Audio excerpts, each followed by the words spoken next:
everyone, welcome back to my channel. আজি আপোনালোকলৈ এটা বহুত ভাল খবৰ লৈ আহিছো। আজি যেটো এটো এটা সেন্ট্ৰাল গভৰ্নমেন্টৰ জব হয় আৰু সো আপোনালোকে ফাৰ্স্ট ফ্ৰম বজত গৈ পিনে indiafirstjobalert.com ত যাব আৰু যিকোনো জব ৰিলেটেড এডভাৰটাইজমেন্ট পাবৰ কাৰণে আপোনালোকে এই ওয়েবসাইটত গলে মানে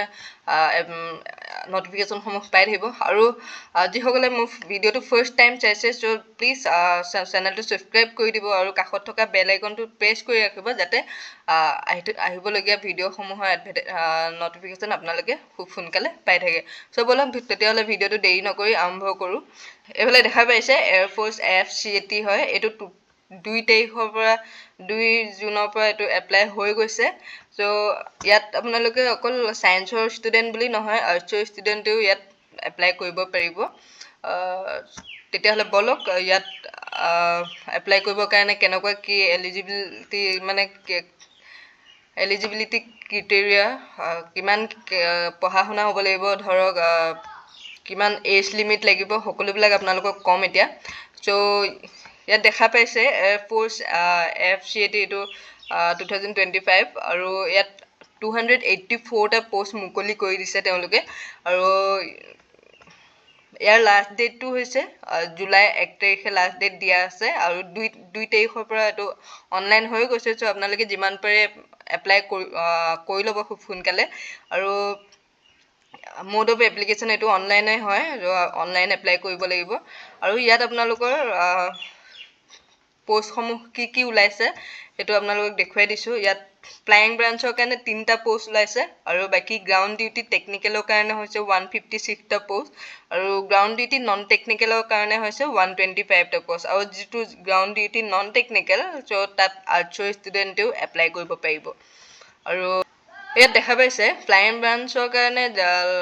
এজ লিমিট দিয়া আছে আপোনাৰ 20 পৰা 24 ভিতৰত হ'ব লাগিব মানে 20 তলত হ'ব নহব আৰু 24 তকে ওপৰত হ'ব নহব আপোনালোকৰ যদি বয়স 20 বছৰ হৈছে বা 21 22 24 বছৰ বয়সলৈকে আপোনালোকে এপ্লাই কৰিব পাৰিব আৰু বাকি গ্ৰাউন্ড ডিউটি টেকনিক্যালৰ কাৰণে 26 বছৰ বয়সলৈকে এপ্লাই কৰিব পাৰিব 20 পৰা 26 লৈকে হ'ব লাগিব আৰু নন টেকনিক্যালৰ কাৰণেও সেম হয় 26 লৈকে হ'ব লাগিব বাকি NCC স্পেশাল এন্ট্ৰি তাৰ কাৰণে আপোনালোকৰ 20 পৰা 24 লৈকে এজ লিমিট হ'ব লাগিব আৰু ইয়াত এডুকেশনাল কোৱালিফিকেশন কিমান লাগিব দেখুৱাই দিছো আপোনালোকক সো এফালে দেখা পাইছে ফ্লাইং ব্ৰাঞ্চৰ কাৰণে আপোনালোকৰ সায়েন্সৰ হ'ব লাগিব ম্যাথছ আৰু ফিজিক্স থাকিব লাগিব 12 পাস আপোনালোকৰ মিনিমাম 50 মাৰ্কস হ'ব লাগিব তেতিয়াহে আপোনালোকে ফ্লাইং ব্ৰাঞ্চৰ কাৰণে এপ্লাই কৰিব পাৰিব আৰু গ্ৰেজুৱেট আপোনাৰ যিসকলে গ্ৰেজুৱেচন কৰিছিলে তেওঁলোকৰ এটলিষ্ট 60 মাৰ্কস থাকিব লাগিব আৰু এটো সায়েন্সৰে হ'ব লাগিব আৰু ইয়াত দেখা পাইছে BE বা BTech ডিগ্ৰী যিসকলে 4 ইয়াৰ্ছৰ কোৰ্সটো কৰিছিলে সো তেওঁলোকে এটলিষ্ট 60 মাৰ্কস মিনিমাম হ'ব লাগিব তেওঁলোকে এপ্লাই কৰিব পাৰিব আৰু বাকি গ্ৰাউন্ড ডিউটি টেকনিক্যালৰ কাৰণে 12 পাস উইথ ম্যাথছ আৰু ফিজিক্স থাকিব লাগিব মিনিমাম 60% মাৰ্কস আৰু যিসকলে ধৰক PG কৰিছিলে ইঞ্জিনিয়াৰিং আৰু টেকনলজি সো তেওঁলোকে এপ্লাই কৰিব পাৰিব আৰু বাকি গ্ৰাউন্ড ডিউটি নন টেকনিক্যাল ইয়াত আপোনালোকে একো ষ্ট্ৰীম যিকোনো ষ্ট্ৰীমৰ কাৰণে যিকোনো ষ্ট্ৰীমৰ পাৰিব ধৰক সায়েন্স আৰু art both stream so at least 60% mark থাকিব লাগিব আৰু আৰ্টছৰ কাৰণে এটোৱে আছিল যেটো ধৰক এপ্লাই কৰিব পাৰে বাকি 3টা সায়েন্স ষ্ট্ৰীমৰ হ'ব লাগিব আৰু ইয়াত এপ্লিকেশন ফিজ টো সকলোৰে বাবে এটা এপ্লিকেশন ফিজ দিয়া আছে ইয়াত এমাউন্ট 550 rupees সো জেনাৰেল বা SC ST সকলোৰে বাবে 550 আৰু ইয়াত দেখা পাইছে সিলেকশন প্ৰসেসটো কেনে ধৰণে হ'ব আপোনালোকক দেখুৱাইছো ৰিটেন এক্সাম হ'ব বাকি ফিজিক্যাল স্ট্যান্ডাৰ্ড টেষ্টটো হ'ব সো আপোনালোকে ৰিটেন এক্সামৰ লগতে ফিজিক্যালি ফিট থাকিব লাগিব আৰু প্ৰেক্টিস থাকিব লাগিব আপোনালোকৰ ৰানিং কৰা তেতিয়াহে আপোনালোকে এই এক্সামটো কাৰণে এপ্লাই কৰিব পাৰিব মানে এই পোষ্ট গিটাৰ বাবে এপ্লাই কৰিব পাৰিব সো অকল ৰিটেন এক্সামটো ক্লিয়াৰ হৈ গলে আপোনালোকৰ সিলেকশন হৈ নাযায় সো হেইভাবে ফিজিক্যালি ফিট থাকিব লাগিব আৰু ইয়াত আপোনালোকৰ 1.6 কিলোমিটাৰ ইন 10 মিনিটস মানে আপোনালোকে ৰানিং কৰিব লাগিব 1.6 কিলোমিটাৰ 10 মিনিটৰ ভিতৰত আৰু বাকি 10 বাৰ পুশ আপ কৰিব লাগিব আৰু 3 বাৰ চিন আপ সো এখিনি প্ৰেক্টিস থাকিব লাগিব আপোনালোকৰ আৰু ৰিটেন টেষ্টটো কেনেধৰণে হ'ব,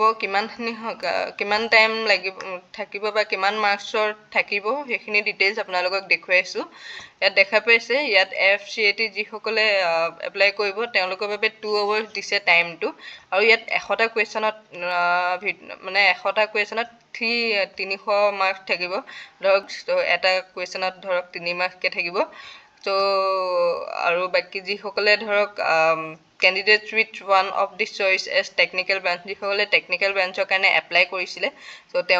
এপ্লাই কৰিব তেওঁলোকক ধৰক 45 মিনিটছে দিয়া হৈছে আৰু 50টা কুৱেশ্যন থাকিব আৰু 150 মাৰ্কছ থাকিব। 50 কুৱেশ্যনত 150 মাৰ্কছ। আৰু দেখা পাইছে নটিফিকেশ্যন ৰিলিজ হৈছিলে আপোনাৰ মে' মাহৰ 20 তাৰিখে ৰিলিজ কৰি দিছিলে তেওঁলোকে, আৰু জুন মাহৰ 2 তাৰিখে এইটো অনলাইন এপ্লাই হৈ গৈছে। আৰু 1 তাৰিখ জুলাই 1 তাৰিখে এইটো লাষ্ট ডেট হয়। চ' যিমান পাৰে 1 তাৰিখৰ আগতে যিমান পাৰে সোনকালে এপ্লাই কৰি ল'ব যিসকল এলিজিবল হয়। চ' ভিডিঅ'টো ইমানেই আছিলে, আৰু ভিডিঅ'টো চোৱাৰ বাবে থেংক ইউ। এণ্ড মই যিমান পাৰোঁ খুব সোনকালে নেক্সট ভিডিঅ' আনিবৰ কাৰণে ট্ৰাই কৰিম। আৰু অফিচিয়েল ৱেবছাইটৰ লিংকটো মই আপোনালোকক ডেছক্ৰিপশ্যনত দি দিছোঁ বাৰু। চ' তাত গৈ মেলি আপোনালোকে অনলাইন এপ্লাই কৰি ল'ব পাৰিব। আৰু মোৰ টেলিগ্ৰামৰ লিংকটো আপোনালোকক ডেছক্ৰিপশ্যনত দিয়া আছে। যদি ইচ্ছা কৰে আপোনালোকে জইন হৈ ল'ব পাৰিব, যাতে আহিবলগীয়া ভিডিঅ'সমূহৰ নটিফিকেশ্যনবিলাক আপোনালোকে পাই থাকে। চ' ইমানেই আছিলে আজি ভিডিঅ'টো। আকৌ নেক্সট ভিডিঅ'ত লগ পাম।